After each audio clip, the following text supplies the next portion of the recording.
Good Friday evening, and thank you for joining us. I'm Dee Dee Gatton, and we are learning new details tonight as the urgent search for Nancy Guthrie intensifies nearly a week after she was disappeared.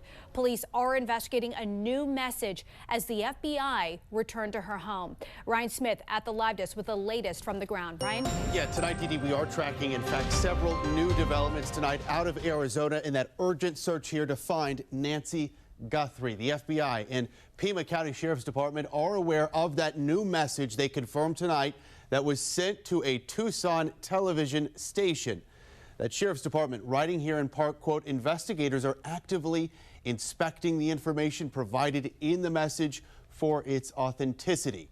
The 84-year-old mother of Today's Show host Savannah Guthrie was reported missing last weekend. Authorities say they believe she was abducted from her home. Now, they are reviewing possible ransom notes sent earlier in the week. The FBI now offering a $50,000 reward for any information that leads to her safe return. Now, today, local and federal law enforcement seen here. They blocked off the street in front of Nancy's home. Deputies and federal agents are now going door to door, we are told, speaking with neighbors, really circling back in hopes to hunt down any new clues in that case.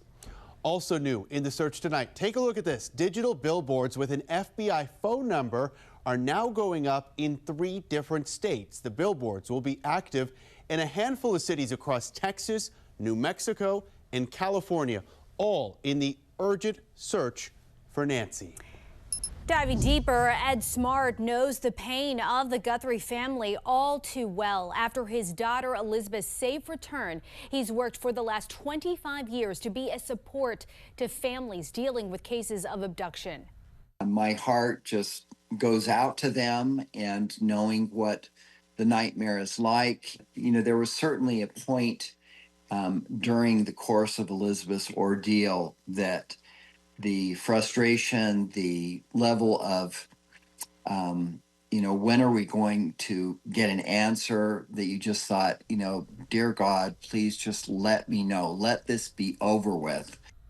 Smart adds that one of the most shocking elements for families is the disbelief that something like this can happen at all, especially to an older adult. We have continuing coverage of the search for Nancy Guthrie throughout our newscast. And for more on our top story and other headlines, go to our website, thenationaldesk.com. There's been no proof of life, no direct communication with her family, and messages possibly from the alleged abductors have been sent to a local TV station and TMZ of all places. As technology and artificial intelligence increasingly intersect with violent crime, investigators are now faced with challenges that did not exist even just a few years ago. Joining us this morning to discuss is veteran FBI Special Agent in Charge and former head of the Chicago PD, Jody Weiss. Jody, I know you and I have talked about this for the past week constantly. 1 week now into this investigation, what phase is the case in right now, and how does that differ from the first 48 to 72 hours?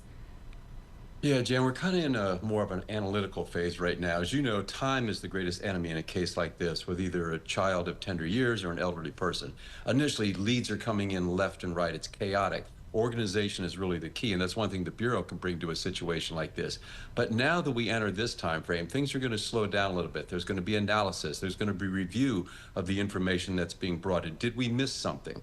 There's going to be psychological profiles. This might be one of the reasons why people are going back to Nancy's house, why they're going over to Annie's house to see, did we miss something? Did we learn something? Do we want to corroborate? So right now, you've got this slow down analytical phase. People are still working hard, but it's more of like, did we miss something? Let's go back and start over. Did we miss something out there that could lead us to her? And they're doing this because they don't have a clue? Is that why they're doing this? More than likely, it's like nothing has popped yet. So now, did we get something in that we just overlooked? Because in the beginning, these cases come in, leads come in really fast. They're investigated. It comes in. Did we miss something? Was there follow-up that needs to be done? So that's what my take is going on right now. Let's go back and look at this from A to Z again and see, is there something out there that we missed the first time? Well, let's talk about the facts, because in most abduction cases, law enforcement expects some form of proof of life. How significant is it that none has been provided here? And internally, how is this now being treated at the FBI? And also, how unusual is it for the abductors to avoid direct communication with family members? Yeah, that's why this case is so unusual, Jan. There is no one in America, I think, prior law enforcement or current, that can say, oh, yeah, I've worked cases like this. It's so unusual. And this is what makes me almost wonder, is this really a kidnapping case? Because without a proof of life, and it'd be so easy for the kidnappers to simply say, give us some information that only Savannah or her family will know. It is not hard. And to demand $6 million with no proof of life is very, very unusual. And then no negotiation, no real communication. It's very, very skeptical to me that something perhaps didn't happen along with this.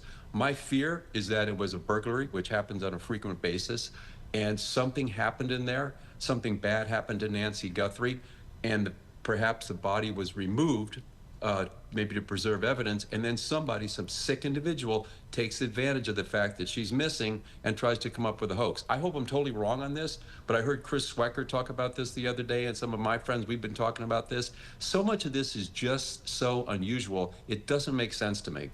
And also, family members are often considered potential suspects early in cases like this, which is very standard procedure. So at what point can family members typically be ruled out? What factors help move that process along, and why haven't we heard they've been ruled out from the FBI? That's a good point, Jan. Oftentimes, every time you look at family members, because they're the ones that had the most interaction with the victim. Why haven't we heard? Maybe it's simplistic as no one really has asked and they haven't clarified that. But normally you might do polygraphs, and then information that's gleaned from the polygraphs would, of course, be verified.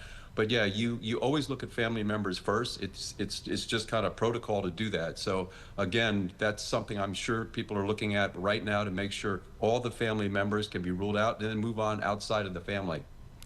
You mentioned something about perhaps a burglary gone wrong, and then because of DNA or whatnot, a body was possibly removed. But wouldn't that create more liability for the bad guys? Because now they have to dispose of a body. There's cameras everywhere.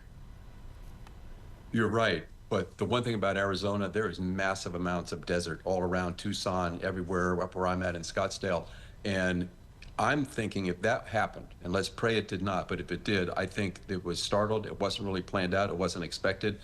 And the decision would be, let's get the evidence out of here. There's plenty of places to hide bodies out in the desert. So hopefully that didn't happen. But again, I bring that up just because of the oddity in this whole case. No proof of life, no direct communications, and it keeps coming down. Why? If I'm asked to pay $6 million, I'm going to demand some proof of life. Yeah. And it could be so simple in today's world. Yeah, and then very quickly, we talk about the fact that this was pretty elaborate, a pretty elaborate hoax, especially if this person was working in tandem with the person who might have abducted her or, taken her out of her house, because they did, from what we understand, have some they had specificity in regards to what happened inside that home. Is that what you're hearing too? Yes, absolutely. It does seem based on that somebody, at least whoever is orchestrating this, was inside the home, talked to somebody. They talk about her Apple Watch. Well, where was the watch? Where was it found? Where did she keep it? Where did she charge it? So yeah, there was some basic generalities that somebody gave for specifics, but we didn't get the real deep stuff, or at least we haven't been told that yet. But hopefully, let's pray that this woman's returned safe and sound. Yeah, all right. FBI Special Agent in Charge and former head of the Chicago PD, Jody Weiss, thank you for joining us this morning. We appreciate it. Thank you, Jan. We are just hours away from an urgent deadline as the desperate search for Nancy Guthrie stretches into a second week. There are reports her alleged abductors are demanding $6 million by the end of the day in exchange for her safe return. And thanks for joining us. I'm Jan Jeffcoat. It is Monday, February 9th, just over a week since the mother of Today's Show co-host Savannah Guthrie disappeared. And this morning, investigators now raising new questions about the ransom demand, since there's been no direct communication with the family and no proof of life. Over the weekend, Nancy's children did release another emotional video message saying they are prepared to fully cooperate. We received your message and we understand. We beg you now to return our mother to us so that we can celebrate with her.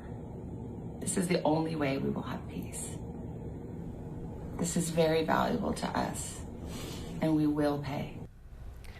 Mark Boyle joining us now from the live desk with these latest developments. Good morning to you, Mark. And as we just heard, the Nancy's family saying they're going to pay, but there's still a lot of questions as to the validity of the ransom itself, why these alleged abductors have not actually sent any signs that she's still alive or had any direct communication with the family. There's a lot of questions. A lot of questions, and keeping in mind that search continues in and around the home of Nancy Guthrie this morning, Jan. The Guthrie family has until today to pay their mother's kidnappers after receiving another ransom note last week.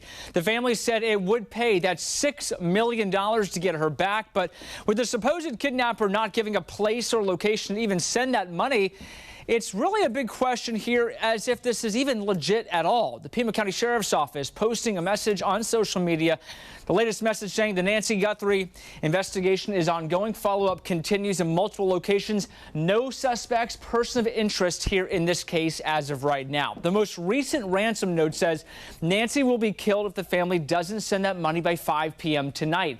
It also has been more than a week since Nancy received her medication. You'll recall she depends on that to live. Neighbors living nearby are praying for her safe return. And I can't even imagine how she would cope with something like that. What she would even do, and how it would affect her if that happened to her in the middle of the night. It's just a very unnerving thing to happen to somebody, especially an elderly woman. Certainly unnerving, no doubt about that. And we are tracking this story, new developments as they break this morning right here at the live desk. Another plea for the public's help in the urgent search for Nancy Guthrie. Ryan Smith at the live desk with the new details from the family and FBI. Ryan. Dee Dee, in this new video just released earlier today, Savannah Guthrie here says her and her family are now at an hour of desperation. This as a purported ransom deadline demanding $6 million in Bitcoin has now officially come and gone. We believe our mom is still out there. We need your help. Law enforcement is working tirelessly around the clock trying to bring her home, trying to find her. She was taken and we don't know where. If you see anything, if you hear anything, if there's anything at all that seems strange to you, that you report to law enforcement. Now, over the weekend, drone footage here showed us investigators searching Nancy Guthrie's property just outside of Tucson, Arizona, even examining a septic tank you see there behind her home. As of today, the Pima County Sheriff saying they are in fact expanding their search and following new leads in the case. No suspect or person of interest has been identified. The FBI now offering a $50,000 reward for information that leads to Nancy Guthrie's safe return. Diving deeper, we are looking at 3 of the largest ransoms ever paid in the U.S. In 1974, Patty Hearst, heiress to the Hearst media fortune, was kidnapped by the Sudanese Liberation Army, which demanded that her family distribute a significant amount of food to needy Californians. Her father ultimately distributed $6 million worth of food, equivalent to nearly $30 million in today's money. In 1953, 6-year-old Bobby Greenlease Jr., the son of a wealthy car dealer, was kidnapped. A ransom of $600,000 was paid, an exorbitant amount at the time, and is equivalent to over $5 million today. The boy was tragically killed before the ransom was paid, but the kidnappers still made off with the money. And in 1975, Samuel Bronfman II, the heir to the Seagram Distillery Company, was released after his father paid a $2.3 million ransom. That is equivalent to over $11 million today. And fast forward to today, we will bring you updates on the search for Nancy Guthrie as soon as they become available. For more on our top story and other headlines, check out thenationaldesk.com.